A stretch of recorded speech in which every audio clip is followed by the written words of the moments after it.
The first screams were swallowed by the night, carried across the frozen fields like dry leaves, tumbling in a wind that had forgotten warmth. Inside the small, timber-framed house, on the outskirts of a forgotten valley, a chair cried while shadows clung to the corners, shifting and writhing as if alive. The smell of smoke lingered, thin but persistent, mingling with the copper tang of blood and the damp rot of old timber. She moved silently through the dim hallway, a woman whose hands were scarred and trembling, whose eyes had long since lost the softness of love, replaced instead by something feral, deliberate, and unyielding. Her sons, 2, sometimes 3, depending on which memory one could trust, huddled in the corner, their limbs twisted unnaturally, fingers dragging along the floor, eyes wide and hollow. The eldest, no older than 12, already bore the weight of knowledge too grotesque for any child. She had taught them to fear and to obey, to worship her as both mother and deity, and in that devotion, she had broken them. Every night,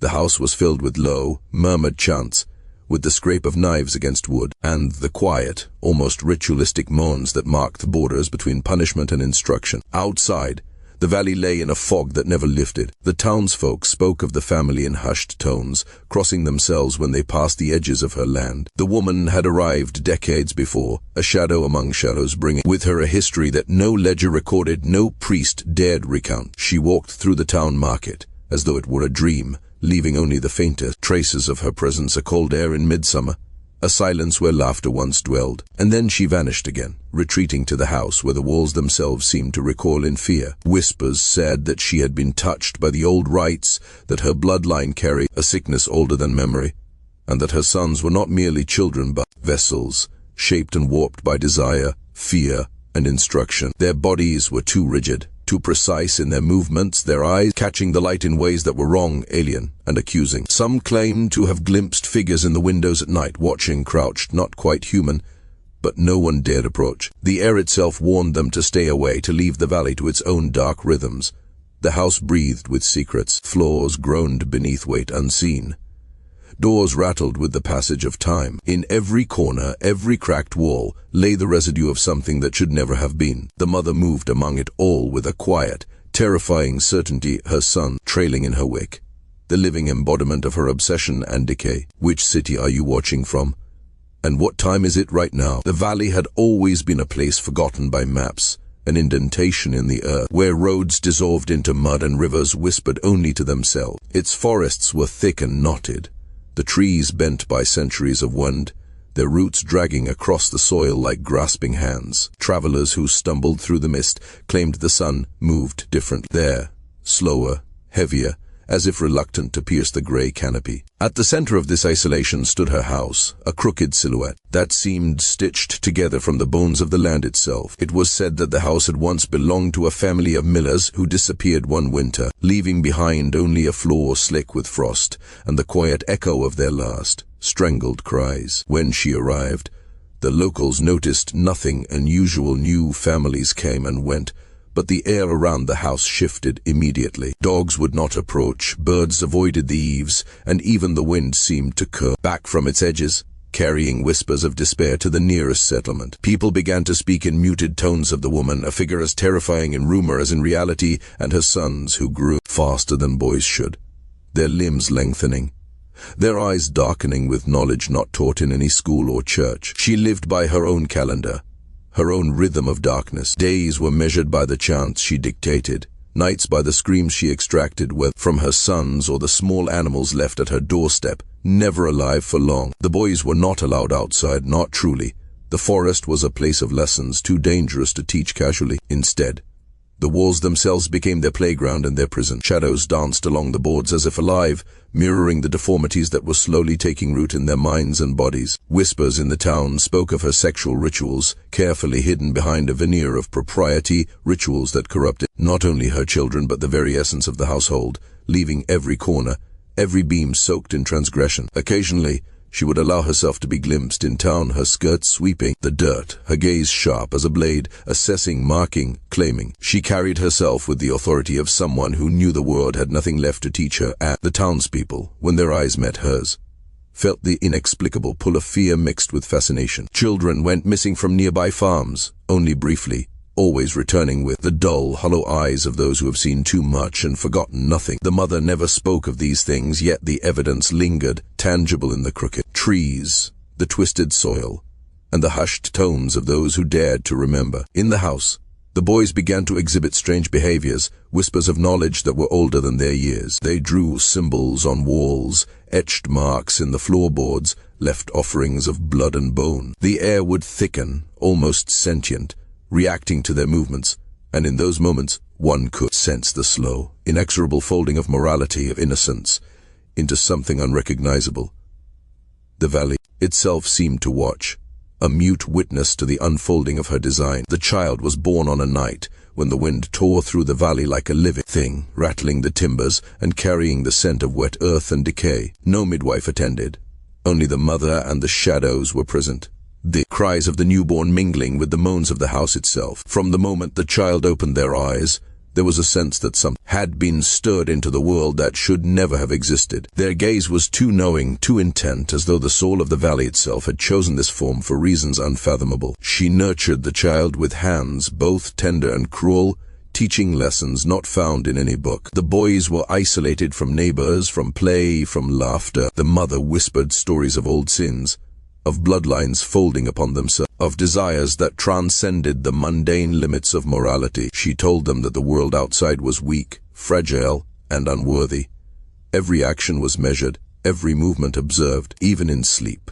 The child would flinch at the slightest noise, their body coiled, primed, learning obedience and fear in equal measure. By the time the child could walk, they carried the weight of the mother's obsession. They drew strange symbols in the dirt, copied the secret gestures she performed in dim candlelight, memorized patterns of speech that sounded like both prayer and curse. The other children of the town whispered their suspicions, sensing in the boy an intelligence too old, too patient, too unnatural. Birds avoided the garden. The wells would yield nothing but murky water, and animals that strayed too close never returned. Visitors rare and usually unwelcome reported a stillness inside the house that pressed against the chest, a quiet that was almost a scream. The child would stand at windows and watch, expression unreadable, a tiny observer cataloging the fears of those who passed. Nights were punctuated by low chants, sometimes words, sometimes without meaning, echoing through the rafters. The house itself seemed to hum in response, a low vibration that could be felt in bones, a rhythm older than any living memory. The mother encouraged the boys to explore boundaries, both moral and corporeal, never fully explaining, only demonstrating. She whispered that love and power were intertwined, that obedience could become obsession, that fear could be molded into devotion. Slowly, the child's mind began to mirror hers, folding innocence in something monstrous, a reflection of her own forbidden desires. Even the townsfolk, whose whispers were cautious and fleeting, began to see changes in the boy. He spoke rarely, yet when he did, his words hinted at knowledge beyond his years, genealogies twisted in impossible ways, rituals that bent nature, names of those long dead. Some swore he had glimpsed the hidden parts of the world, corners where light did not penetrate, where sins accumulated like sediment over centuries. As the child grew, the house became a crucible of terror and obsession, its walls absorbing every whispered command and muffled cry. Nights were no longer merely hours of darkness. They were an education in fear. Candles flickered against the cracked plaster, casting elongated shadows that seemed to writhe with intent. The mother would lead her sons through rituals that defied reason, guiding their hands over symbols etched into the floor, insisting that the air itself would remember their devotion. Screams, sometimes their own, sometimes of small creatures, became part of the rhythm. Every sound was a lesson, every silence a warning. The eldest son learned to anticipate her moods, to bend like reeds in a storm, to carry secrets in the corners of his eyes. The younger ones mirrored his every action, their bodies and minds subtly contorting under the weight of expectation. She encouraged them to speak to things unseen, to acknowledge presences in the dark corner of the house that no one else could sense. Often, she would vanish into the forest for hours, returning with animals mutilated and rearranged into grotesque patterns. The boys would watch, memorize, and imitate, their understanding of the world entwined with horror. The townsfolk noticed the change as well. Windows that once glimmered with light became black voids. The air around the house carried an odor that could not be named, a mixture of earth, decay, and something else, older and unclean. Children who wandered too close returned silent, their eyes dull and faces pale, carrying stories they could not recount. Some claimed to see figures in the trees, crouched and still, watching the house, listening. Even adults felt the pull of dread, unspoken understanding that this household belonged to another order, one governed by transgression and ritual rather than law or morality. Inside, the mother's lessons grew bolder. She guided her sons through exercises of control and dominance, blending punishment with instruction in ways that left permanent scars on their bodies and minds. Each act, each whispered word, was a thread in the web she was weaving, a tapestry of corruption designed to bind them irrevocably to her will. They learned to hide, to anticipate, to betray instincts that should have been natural, to embrace behaviors that would isolate them forever. The eldest began to draw symbols not taught, forms that seemed to emerge from memory, from the darkness itself. Dead animals were arranged in patterns that glowed faintly in the moonlight. Strange artifacts were collected from the forest, each carrying a history the boys were only beginning to comprehend. The house, the valley, even the shadows seemed to respond, vibrating subtly, as if acknowledging the unfolding of a plan centuries in making. It was not long before the truth of the family folded in upon itself, hidden beneath layers of obedience and whispered secrets. The valley had long absorbed the echoes of forbidden unions, and in the house at its center, the old patterns continued with deliberate intent. The mother, whose own bloodline was tangled and twisted by generations of secrecy, revealed to her sons the nature of their existence, not in words but in acts and observation. They began to see the connections in the mirrors of their home, resemblance too precise, gestures mirrored in ways unnatural, histories repeated in silent, relentless cycles. The eldest son, once a boy of pale, fearful skin, now moved with the awareness of knowledge forbidden. He noticed the likeness in the shadows, in the lines of the woman's face, in the touch of her hands that felt both maternal and something else entirely, something ancestral. In the quiet hours, when the forest lay still and the air hung heavy with the smell of damp wood and rot, she would whisper truths that seared their minds, that the family's bonds were sacred and absolute, that love and duty were inseparable, that the sins of generations were not to be avoided but embraced and perfected. The younger sons mirrored the eldest in silent comprehension. They drew the family tree on walls in suit,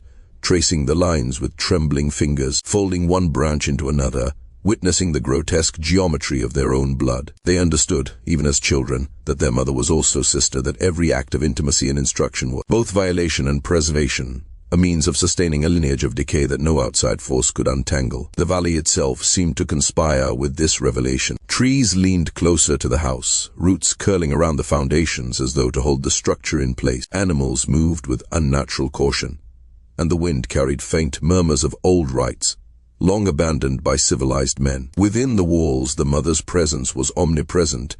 She could bend space and attention, so that even when absent, her sons felt the weight of her gaze.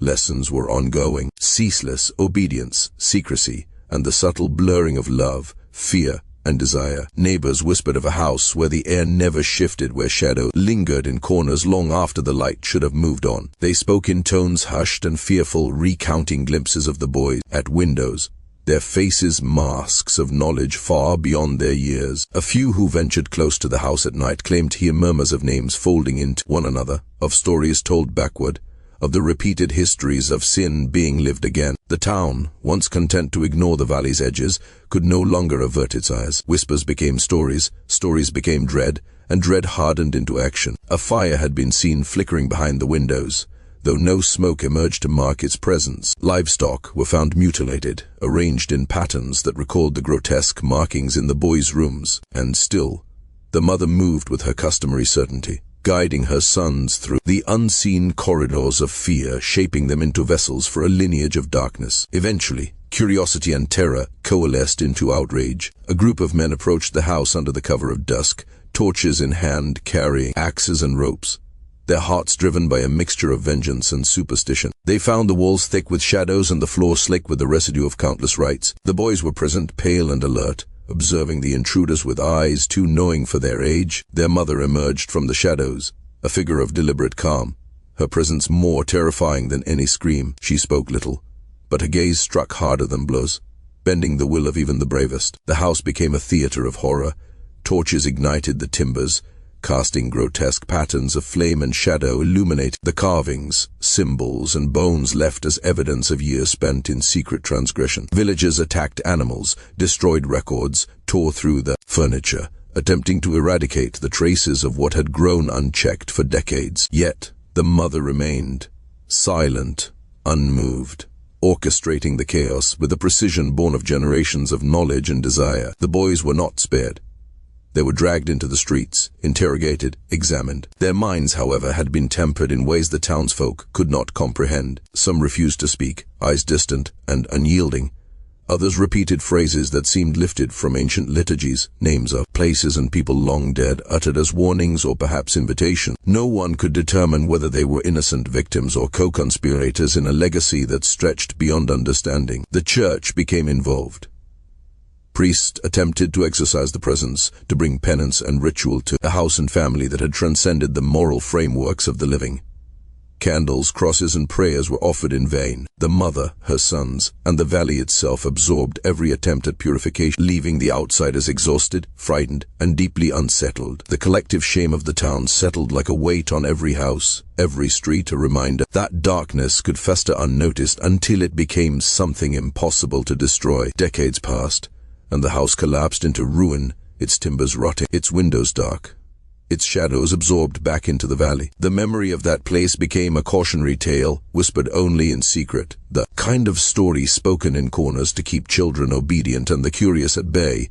Yet the valley never forgot. The earth held traces of blood and ritual, and the wind carried faint echoes of chants long silenced. The mother and her sons faded into legend, but the residue of their existence lingered in photographs, scattered records, and the faintest stains on old furniture recovered from the ruins. It was the 1980s when a researcher arrived, drawn by the obscure references in parish records and newspaper clippings buried in town archives. Genealogist, historian, or perhaps something between, they possessed the patience to trace the labyrinthine lineages and the courage or foolishness to seek what the townsfolk had long avoided. In dusty attics and forgotten ledgers, they uncovered photographs of the family, the mother, her eyes sharp as knives, her sons staring with the same hollow knowledge that had terrified the town decades earlier. They found journals, coded in ways that revealed only fragments of ritual, obsessions, and the deliberate collapse of morality across generations. DNA records collected later confirmed what the archives had suggested. The bloodlines twisted, doubling back upon themselves in ways that defied ordinary understanding. Cousin married cousin, brother married sister. Generations folded into a single locus of obsession and transgression. And in that repetition, the researcher discerned patterns, rituals, markings, and behaviors that transcended personal pathology, hinting at a systematic shaping of human life according to rules unknown to the outside world. Even as the researcher documented these discoveries, they felt the presence of the valley. The wind carried whispers, faint but persistent, as if the land itself remembered the actions of that house. Shadows seemed longer colder. Birds avoided the sites of old foundations.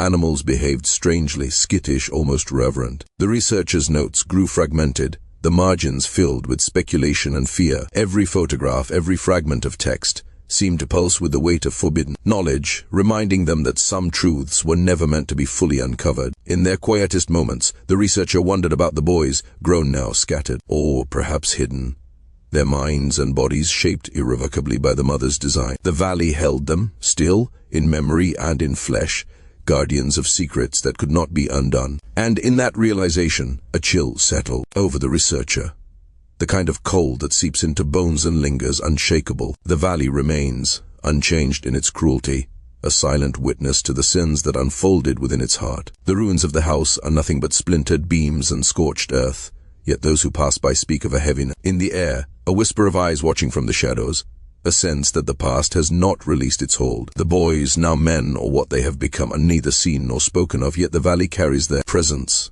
like a stain that cannot be scrubbed, like a shadow too dark to acknowledge directly. The researcher, having compiled photographs, journals, and fragmented DNA records, stood at the edge of the forest one evening, the wind carrying the faint echo of voices long silenced. They thought they had understood the scope of what had occurred, but understanding proved inadequate. The patterns were older than the town, older than the house, older than any living memory. They were etched into blood and bone, repeated across generations, a slow erosion of innocence into obsession, devotion into corruption. In that moment, it became clear that the valley itself had become an accomplice, shaping, absorbing, and preserving what the mother had begun, feeding it back into the world in subtle, unseen ways. The townsfolk, long since dispersed, carry fragments of the story in their hushed conversations.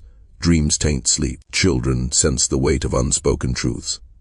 And occasionally, the wind carries the faint sound of a child's voice, a chant, a question, a memory of screams that never fully fade. These are reminders that some histories do not conclude with fire or abandonment. They persist in silence, in decay, in the quiet corridors of the mind. One cannot say what became of the sons, or whether the mother's design succeeded fully. DNA may trace lines, photographs may capture a moment, and journals may reveal intention, but the essence of what was wrought, the shaping of minds and bodies into vessels of forbidden knowledge, cannot be undone. The valley keeps its secrets, and those who pry too deeply risk becoming part of its story. Another whisper in the wind, another shadow in the corners, another fragment of fear to pass on silently to those who come after. And so the question remains, haunting and relentless: what would you do if you discovered your mother was also your sister? If the boundaries of love and corruption, of devotion and horror, had folded upon themselves in ways you could never unsee?